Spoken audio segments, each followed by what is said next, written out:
What is up, everyone? Welcome back to Own the Hunt. Today I'm going to be covering the new Pulsar Thermion 2 XG50 with LRF. Stick around.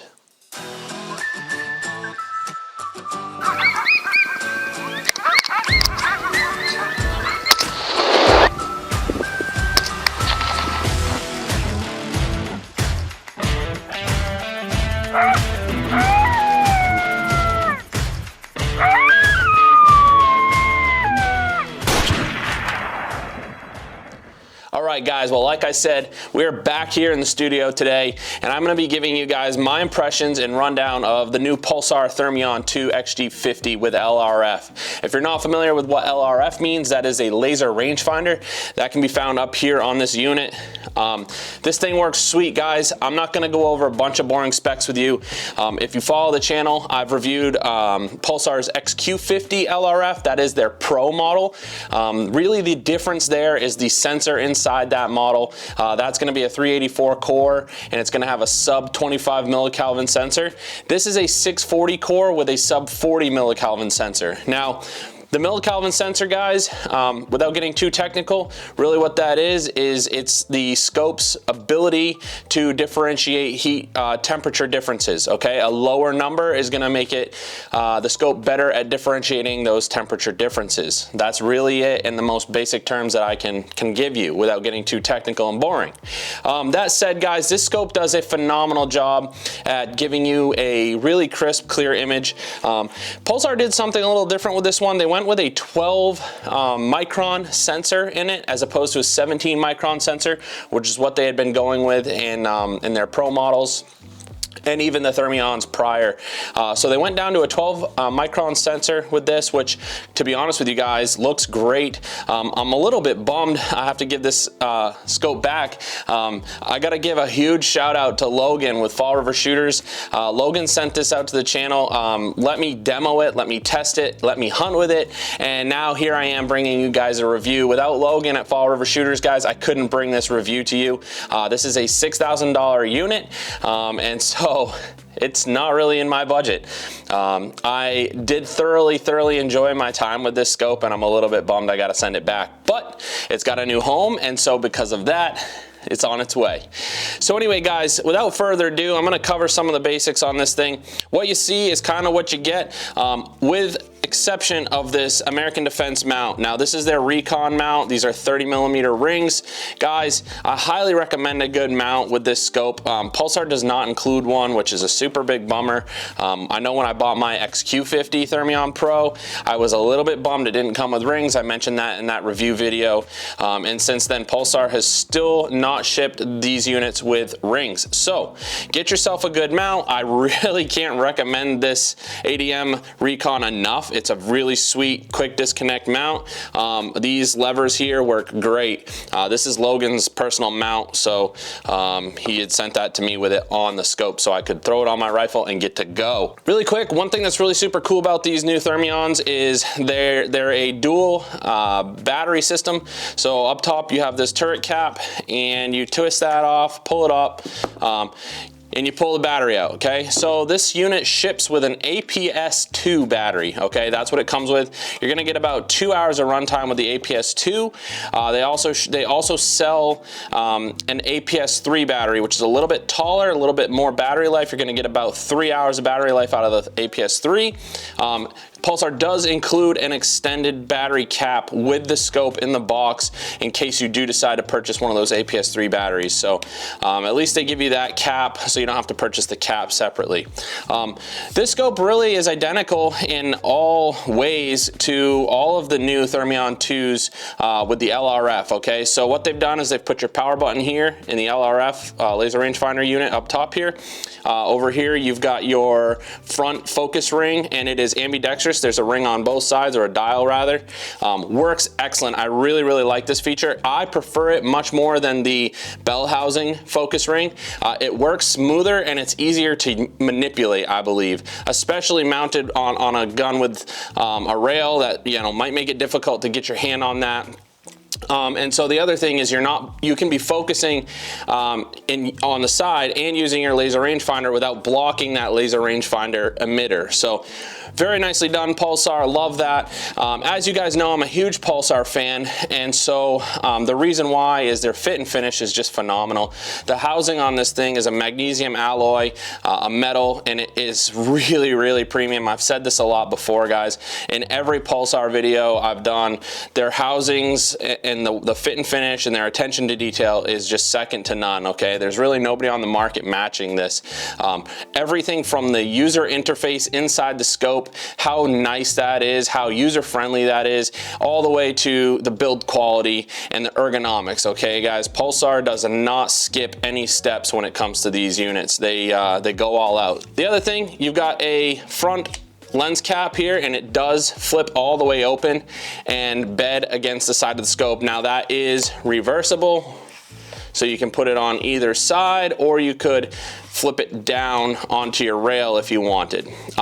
So nicely done. It's actually a very nice cap. I don't see it breaking or having any issues, and it is spring loaded as you see there, so it kind of flops open on its own. Very nicely done. Gonna protect the lens on these things, because guys, that is where the cost comes from, right? These germanium lenses are super, super expensive. On the side here, you've got your XG50 branding. This cap comes off, a quarter turn, pull it off. Underneath there, you've got your USB-C charging and data transfer port.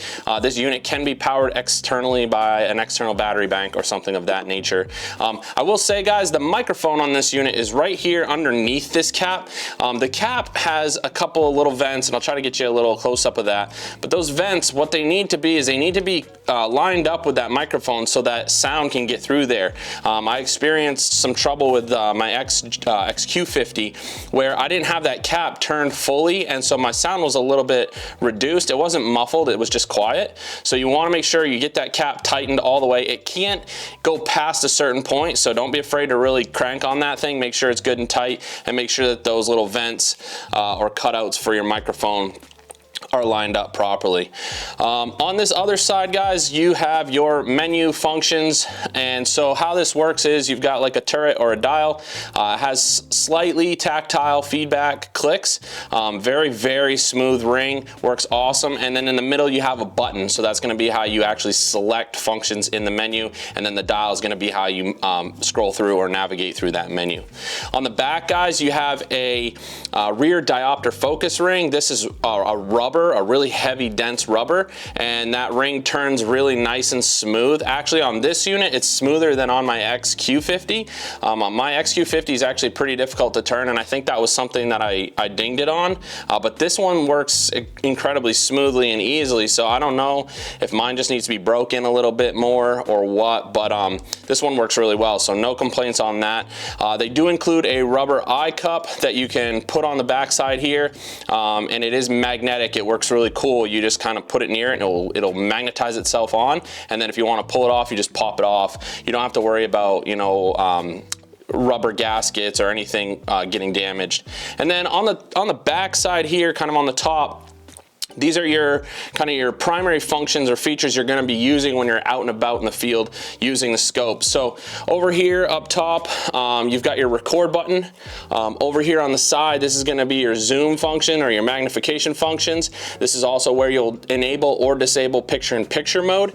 If you want to enable picture-in-picture, you just press and hold that magnification button. It's going to pull up your picture-in-picture mode, and then every time you press the magnification button thereafter, it's going to magnify only your picture-in-picture. It's not going to magnify your base image, which I really love that feature.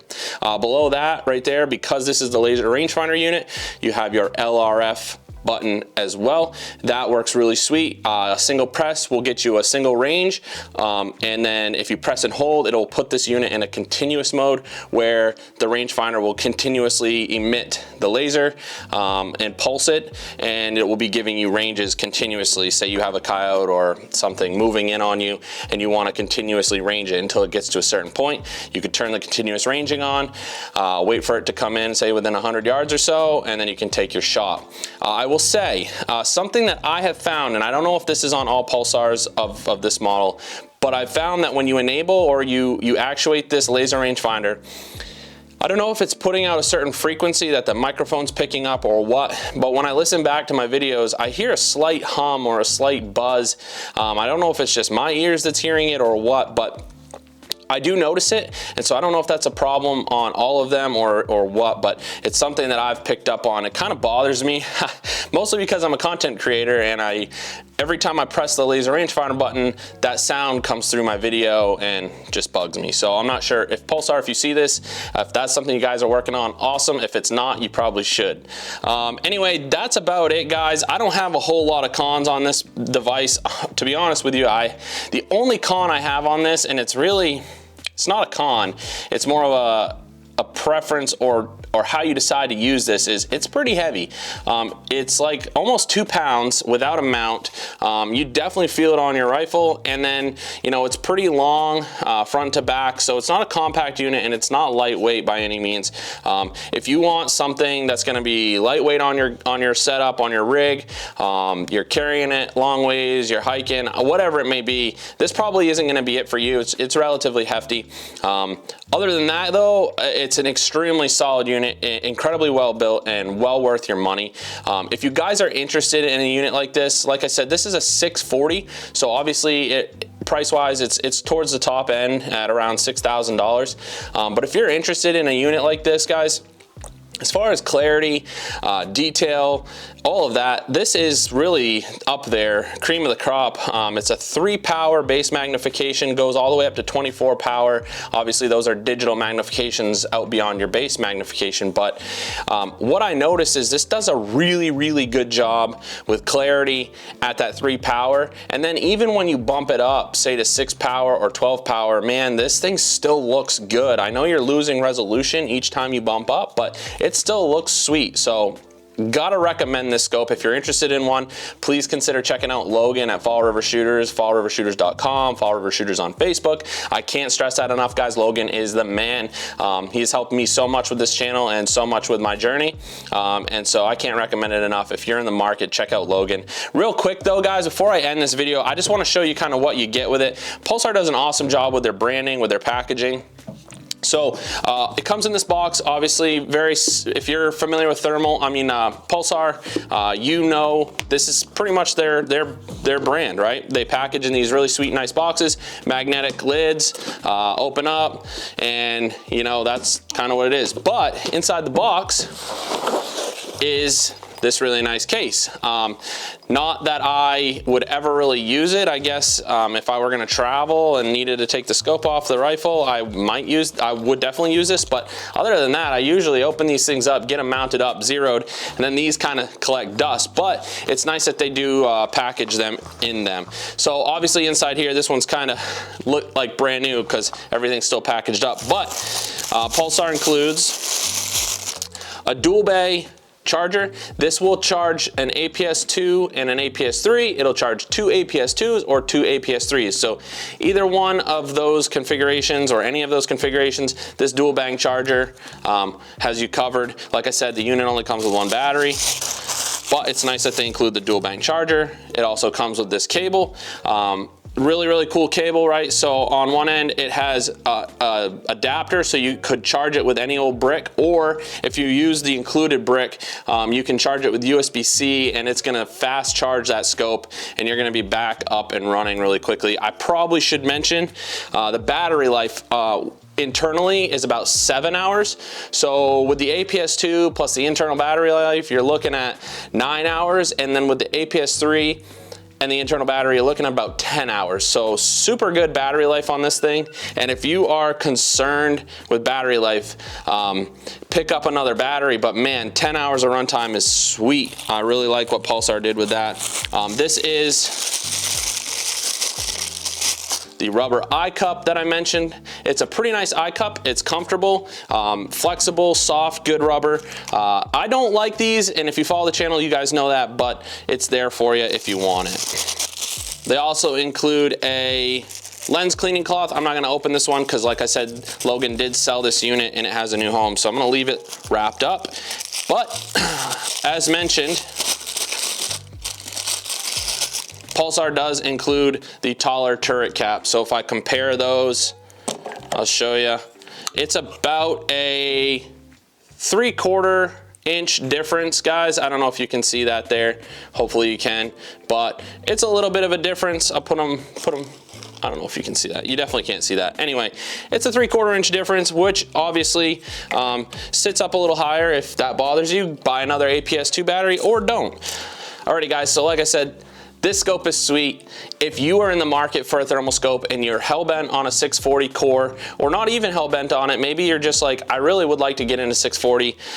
Laser rangefinder is important to me. I want decent base magnification as far as I'm hunting coyotes, maybe taking shots from 100 yards and out. 3 times base magnification is really it. That's what you want. This scope is ideal. In fact, I don't know that there's another one on the market that has all the features this has for the money this has: audio, video, laser rangefinder, 640 core resolution. Yeah, this is probably it. Well, with the 3 times base mag, right? So the 3 times base mag is the kicker here. There aren't a lot of options with that on the market with all the features this thing has. Yeah, I mean, this would be it for me, guys. This would be it. In fact, I would love to own this scope. In the future, I might try to sell my XQ50 and get into this one. But for now, the XQ50 is gonna have to do it for me, just based on my budget. But really enjoy this scope, and I have nothing but good things to say about it. So as I mentioned, check out Fall River Shooters, talk to Logan. You guys can call Logan right up. If you have questions, call him right up, talk to him, see what he has to say. He will help you get into a unit that is right for you. It may not be this unit, maybe something else, but he will get you in the right unit for you and for the money that you're looking to spend. So anyway, guys, that's about it. Until next time on the Hunt, I'll see you later.